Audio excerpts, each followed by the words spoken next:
Bismillahirrahmanirrahim.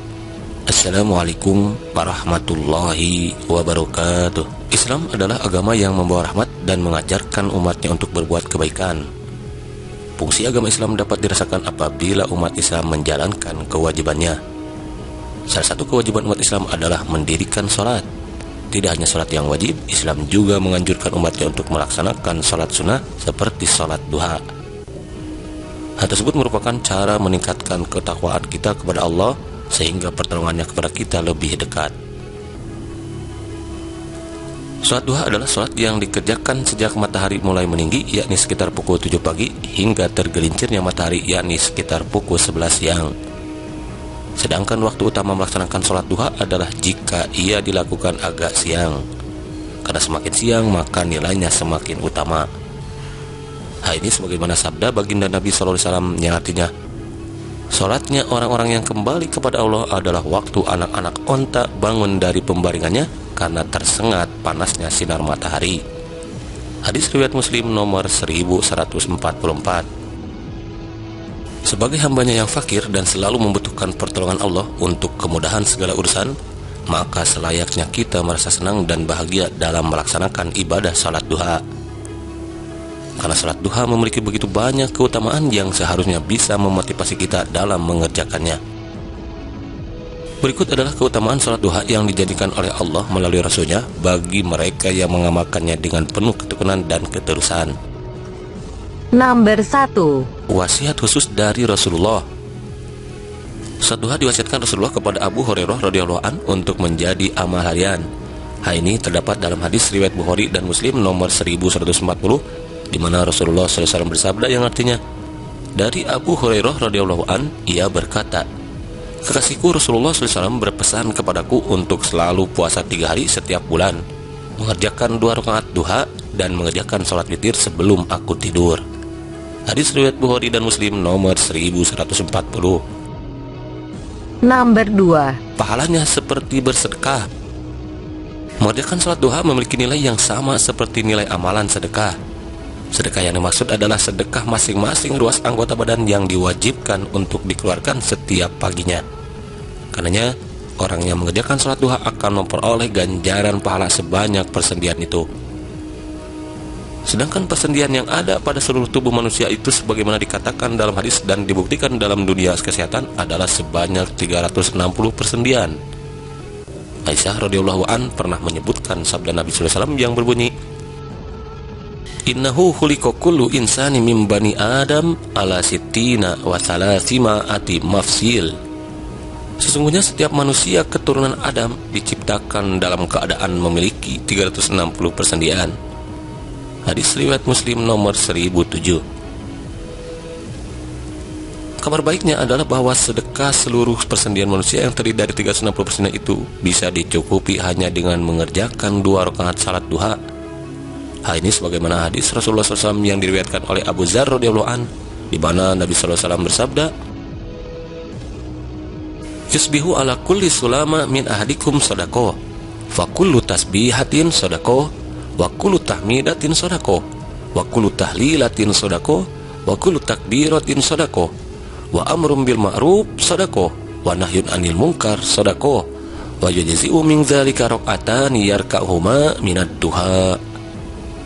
Pada pagi hari diharuskan bagi seluruh persendian di antara kalian untuk bersedekah. Setiap bacaan tasbih bisa sebagai sedekah, setiap bacaan tahmid bisa sebagai sedekah, setiap bacaan tahlil bisa sebagai sedekah, dan setiap bacaan takbir juga bisa sebagai sedekah.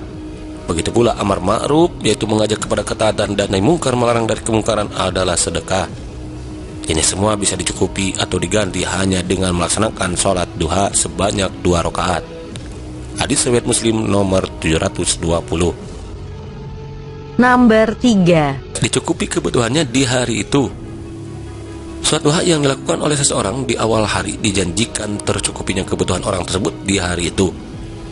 Dengan janjinya tersebut, Allah Sang Maha Pengasih ingin memberikan balasan dan imbalan atas kesediaan hambanya untuk mengingat dirinya di waktu duha dengan memenuhi apa-apa yang menjadi kebutuhan dia sepanjang hari itu. Janji Allah tersebut dapat ditemukan dalam sebuah hadis qudsi sebagaimana diriwayatkan oleh Nuaim bin Hamar al-Ghatafani Beliau mendengar Rasulullah SAW bersabda, qala Allahu azza wa jalla, ya ibna Adam, la ta'jiz an arba'i raka'atin min awalin nahari akbika akhirah. Allah Ta'ala berfirman, wahai anak Adam, janganlah engkau tinggalkan 4 rakaat salat di awal siang atau di waktu duha, maka itu akan mencukupimu di akhir siang. Hadis riwayat Ahmad nomor 286.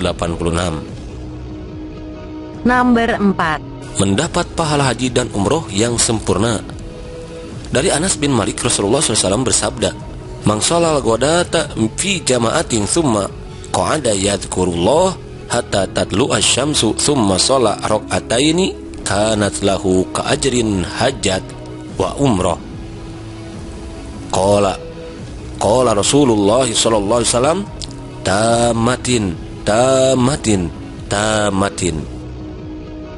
Barang siapa yang melaksanakan sholat subuh secara berjamaah, lalu ia duduk sambil berzikir kepada Allah hingga matahari terbit, kemudian ia melaksanakan sholat 2 rakaat, maka ia seperti memperoleh pahala haji dan umroh.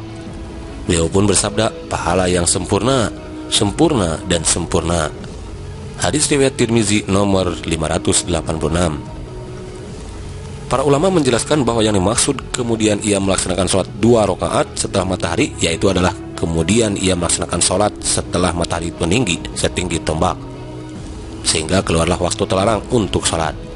Sholat ini disebut pula sholat isyraq atau sholat syuruk, di mana sholat tersebut adalah waktu sholat di awal waktu. Nomor 5. Termasuk sholat awabin, yakni orang yang kembali taat. Dari Abu Hurairah radhiyallahu an, ia berkata bahwa Rasulullah SAW bersabda, la yuhafidu ala salati duha illa awabin, wahiyya salatul awabin. Tidaklah menjaga salat sunnah duha melainkan awab, yakni orang yang kembali taat.